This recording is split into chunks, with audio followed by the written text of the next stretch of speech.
ఆంధ్రప్రదేశ్లో భీకర ప్రవాహంతో పరివాహక ప్రాంత ప్రజలను వణికించిన గోదావరి చివరకు శాంతించింది. గోదావరి వరదను చూసి చాలా గ్రామాల ప్రజలను సురక్షిత ప్రాంతాలకు తరలించారు. మరికొందరు కొండ గుట్టలపై తలదాచుకుంటున్న పరిస్థితి నెలకొంది. ఏటా గోదావరి వరదలతో దుర్భర జీవితం గడుపుతున్నామంటూ బాధితులు ఆవేదన వ్యక్తం చేస్తున్నారు. ఏపీలో ముంచెత్తిన గోదావరి వరదలతో విలీన మండలాల ప్రజలు అవస్థలు పడుతున్నారు. ఇప్పటికే కొందరు సురక్షిత ప్రాంతాలకు తరలివెళ్లగా మరికొందరు కొండగుట్టలను ఆశ్రయించారు. వరదలు వచ్చిన ప్రతిసారి ప్రాణాలు అరిచేతిలో పెట్టుకొని బతుకుతున్నామంటున్న బాధితులు కొత్త ప్రభుత్వమైన న్యాయం చేయాలని కోరుతున్నారు. ఏలూరు జిల్లాలో గోదావరి వరద తగ్గుతున్నప్పటికీ కుక్కునూరు, వేలేరుపాడు మండలాల్లో వరద ప్రభావం కొనసాగుతుంది. వేలేరుపాడు మండలంలో 20 గ్రామాల్లో, కుక్కునూరు మండలంలో 5 గ్రామాల్లో వరద తీవ్రత ఎక్కువగా ఉంది. ఈ గ్రామాల రహదారులు ముంపునకు గురి కావడంతో రాకపోకలు పూర్తిగా స్తంభించాయి.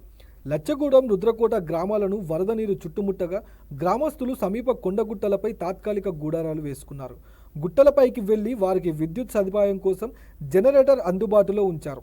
ప్రతి గ్రామంలోనూ వైద్య శిబిరాలు ఏర్పాటు చేసి మందులు అందిస్తున్నారు. ముంపు ప్రాంతాల్లో ప్రజలు రాకపోకల కోసం 13 బోట్లు ఏర్పాటు చేశారు. కాగా వేలేరుపాడు మండలం, శివకాశీపురం, భూదేవిపేట, కాచారం, కుక్కునూరుపండి మండలం, దాచారంలో 4 పునరావాస కేంద్రాలు ఏర్పాటు చేయగా బాధితులు వాటిలో తలదాచుకున్నారు.